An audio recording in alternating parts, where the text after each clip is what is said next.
जिस समय जनगणना की बात हो उस समय जनसंख्या की बात करना है, तो एक तरह से मुद्दों को भटकाना है। यही तो बीजेपी है। और सबसे बड़ा तो हम समझते हैं कि आरक्षण के साथ साथ रोजगार बहुत बड़ा सवाल है। नमस्कार, आप देख रहे हैं लाइव सिटीज़ और आपके साथ मैं हूं वसीम खान। जातीय जनगणना को लेकर अब बिहार की सियासत लगातार गर्माती जा रही है, जहां एक तरफ विपक्ष लगातार जातीय जनगणना के पक्ष में आवाज़ बुलंद करता दिखाई दे रहा है, वहीं मुख्यमंत्री नीतीश कुमार भी लगातार इसके पक्ष में बयान देते नजर आ रहे हैं। वहीं बीजेपी ने साफ साफ लफ्ज़ों में कह दिया है कि जातीय जनगणना से ज़्यादा ज़रूरी जनसंख्या नियंत्रण कानून लाना है। हमारे साथ इस मुद्दे पर बातचीत करने के लिए CPI-ML के कद्दावर नेता दीपांकर भट्टाचार्य जी मौजूद हैं, इनसे बात करेंगे। सर, कैसे देख रहे हैं, बीजेपी तो अब कहते नज़र आ रही है कि जातीय जनगणना से ज़्यादा ज़रूरी जनसंख्या नियंत्रण कानून लाना है। यही तो बीजेपी है। जिस समय जनगणना की बात हो उस समय जनसंख्या की बात करना है, तो एक तरह से मुद्दों को भटकाना है। पहली बात तो जनसंख्या हिंदुस्तान में कोई बड़ी प्रॉब्लम नहीं है, मैं सीधा मानता हूँ। हमसे भी ज़्यादा जनसंख्या चीन के पास है और चीन हमसे हर लिहाज से एक ज़्यादा विकसित देश है। तो जनसंख्या अगर इतनी बड़ी प्रॉब्लम होती तो चीन का विकास कैसे हुआ है। दूसरी बात है कि हमारे देश में जनसंख्या वृद्धि की जो रफ्तार थी वो पिछले 3 दशक में बहुत ज़्यादा घट गई है। और ये बीजेपी के ही लोग हैं। अक्सर तो कहते हैं जनता से कि भाई हिंदू की आबादी बढ़ाओ और ज़्यादा बच्चा पैदा करो, तो कभी ज़्यादा बढ़ाने की बात करेंगे, कभी जनसंख्या नियंत्रण कानून बात करेंगे। दरअसल मामला ये है कि वो इससे भागना चाहते हैं जातिवार जनगणना के मुद्दे से। और जातिवार जनगणना का मुद्दा इस समय बहुत ज़रूरी है, इसलिए क्योंकि अगर हमारे पास लेटेस्ट आंकड़े नहीं होंगे तो आरक्षण का जो फार्मूला है, जिसको एक रैशनलाइज करने की बात हो रही है, वो कैसे हो पाएगा। वो तो कह रहे हैं कि जनसंख्या बढ़ेगी तो बेरोजगारी बढ़ेगी और व्यवस्था कहीं ना कहीं प्रभावित होगी। इन तमाम चीज़ों को लेकर वो जनसंख्या तो बढ़ ही नहीं रही है उस तरह से। जनसंख्या किसी देश में उस तरह से नहीं बढ़ रही है जिससे कोई देश के लिए बड़े कोई समस्या पैदा हो। तो इसलिए जनसंख्या तो देश में काफ़ी स्थिर है इस समय। जो एक्चुअल रेट है, बल्कि इससे ज़्यादा कुछ घटने लगेगी तो वो देश के लिए कभी चिंता की बात बन जाएगी। इसलिए वो सवाल ही नहीं है। सवाल है कि रोज़गार ज़रूर सवाल है। और रोज़गार के मामले में भी हम कहेंगे कि एक तो सरकारी नौकरी, वो सरकार की नीतियों के चलते नौकरी घट रही है। बहुत सारे पद खाली पड़े हुए हैं, तो तमाम खाली पदों को भरना ही सरकार का काम है। जो आपके निजीकरण है उस पर रोक लगाना ज़रूरी है। सेकेंड पॉइंट इसमें है कि जो प्राइवेट सेक्टर है, प्राइवेट सेक्टर के लिए भी आरक्षण ज़रूरी है। नहीं तो अपने आप में जो आप कह दे रहे हैं कि हमने OBC आरक्षण का पूरा जिम्मा एक तरह से राज्य सरकारों को दे दिया जी, कि आप सवाल करना है तो राज्य में जा कर के करो, राज्य सरकार आपको तय कर देगी। तो राज्य सरकार क्या करेगी। राज्य सरकार ज़्यादा से ज़्यादा जो OBC की सूची है उस सूची में कुछ जोड़ घटाव कर सकती है। लेकिन अगर जातिवार जनगणना हो, आरक्षण की नीति में कुछ तब्दीली आए, और दूसरा है कि अगर प्राइवेट सेक्टर में आरक्षण हो तब जा कर के लोगों को रोज़गार के साथ साथ एक आरक्षण का भी अधिकार सही मायने में मिल पाएंगे। और सबसे बड़ा तो हम समझते हैं कि आरक्षण के साथ साथ रोज़गार बहुत बड़ा सवाल है। आज नीतीश जी 19 लाख की बात करके सत्ता में आए, नहीं तो चौथा बार जो नीतीश जी मुख्यमंत्री बन नहीं सकते थे।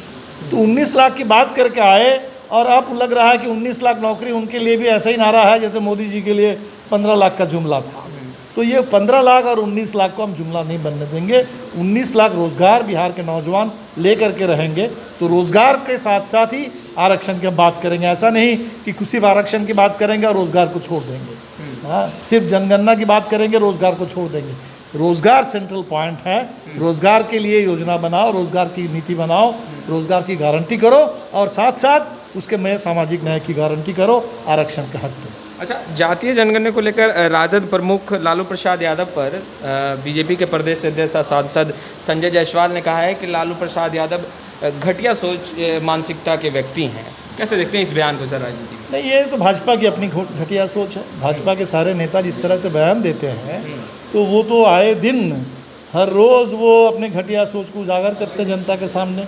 कभी महिलाओं को लेकर बयान देते हैं, कभी दलितों को लेकर, आदिवासियों को लेकर, लोकतंत्र को लेकर के। तो इसलिए भाजपा से तो इससे ज़्यादा बेहतर कुछ उम्मीद भी नहीं कर सकते हैं। लेकिन कुल मिलाकर के सवाल वही है कि लालू जी जो बात उठा रहे हैं वो एक तरह से इस समय जो पूरे व्यापक देश की आवाज़ है उसी को दोहरा रहे हैं कि भाई जातिवार जनगणना हो। और भाजपा वाले इससे भागना चाहते हैं और इसीलिए उनके सामने एक ही रास्ता बचा है कि अनाप शनाप बोलना अपोजिशन के लीडर्स के खिलाफ। वो भी लालू जी जो एक इतने वरिष्ठ एक नेता हैं, इनके खिलाफ इस तरह के बयानबाजी हम समझते हैं कि ये जितनी भर्त्सना की जाए कम है। आप लोगों की आगे की रणनीति क्या है सर? आगे हमें लगता है कि एक तो बड़ा आंदोलन, तो आंदोलन में देखिए बहुत सारे मुद्दे हैं। ये जैसे ये जो आरक्षण की बात आई, आपके जनगणना की बात आई, वो तो एक मुद्दा ज़रूर है। सबसे बड़ा सवाल बिहार के लिए रोज़गार, बिहार के नौजवानों का रोज़गार के सवाल पर आंदोलन को हम आगे बढ़ाएंगे और उसमें 19 लाख रोज़गार लेकर रहेंगे। सेकंड, जो कोविड, जो इतनी बड़ी तबाही और इतनी बड़ी पैमाने पर मौतें हुई हैं, सरकार उन आंकड़ों को छुपा रही है, तो उन आंकड़ों को हम छुपाने नहीं देंगे। वो जो मौतें हुई है वो मौत का मुआवजा मिलना चाहिए लोगों को। और इसमें मौत के मुआवजे के साथ साथ एक बड़ा सवाल ये है कि ज़्यादातर लोग ये महसूस कर रहे हैं कि बहुत सारे लोगों को हम बचा सकते थे अगर एक बिहार में कारगर हेल्थ सिस्टम होता। इसीलिए स्वास्थ्य व्यवस्था में एक सुधार लाना वो ज़रूरी है। साथ साथ जो किसानों का आंदोलन चल रहा है, जो मुद्दे हैं पूरे देश के लिए है। और बहुत ख़तरनाक सवाल ये है कि अभी सामने 15 अगस्त है कि दिल्ली में संसद चल रही थी और पार्लियामेंट स्ट्रीट थाने के बिल्कुल बगल में वहाँ एक जमावड़ा होता है और वहाँ खुलेआम एक तरीके से जेनोसाइड का कॉल दिया जाता है मुस्लिम कम्युनिटी के खिलाफ, पर्चे बांटे जाते हैं। और दिल्ली पुलिस जो इस समय दिल्ली में किसी जनता के सवाल पर आवाज़ नहीं उठने दे रही है, गिरफ्तारियां हो रही हैं, खुलेआम कुछ दिल्ली पुलिस देखती है और वहाँ जेनोसाइड का कॉल दिया जाता है। 1 साल पहले इसी तरह से जेनोसाइड का कॉल दिया गया, गोली मारो नारा उछाला गया और गोली मारो नारा उछालने के बाद वाकई गोली मार करके कितने लोगों को, 50 से ज़्यादा लोगों की मौतें हुई दिल्ली में। तो ये बहुत खतरनाक संकेत है। तो सामने 74 साल देश की आज़ादी के है और ये संकेत लेकिन बहुत खतरनाक है देश की एकता के लिए, आज़ादी के लिए, संविधान के लिए, लोकतंत्र के लिए। इसलिए इसको बचाना ये बहुत बड़ा सवाल है। तो आम चाहे कोई भी मुद्दा हो, सबसे बड़ा एजेंडा है डेमोक्रेसी को और देश की आज़ादी और एकता को बचाना। तो आपने सुना, जहां एक तरफ जनगणना को लेकर बिहार की सियासत गर्म चल रही है, उस बीच हम तमाम तस्वीरें लगातार अपडेट भी कर रहे हैं। तो आपने हमारे चैनल को सब्सक्राइब नहीं किया तो तुरंत सब्सक्राइब कर लें। आपका बहुत बहुत शुक्रिया।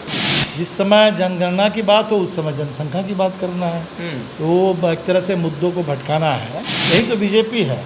और सबसे बड़ा तो हम समझते हैं कि आरक्षण के साथ साथ रोजगार बहुत बड़ा सवाल है। लेकिन अगर जातिवार जनगणना हो, आरक्षण की नीति में कुछ तब्दीली आए, और दूसरा है कि अगर प्राइवेट सेक्टर में आरक्षण हो तब जाकर के लोगों को रोजगार के साथ साथ एक आरक्षण का भी अधिकार सही मायने में मिल पाएंगे।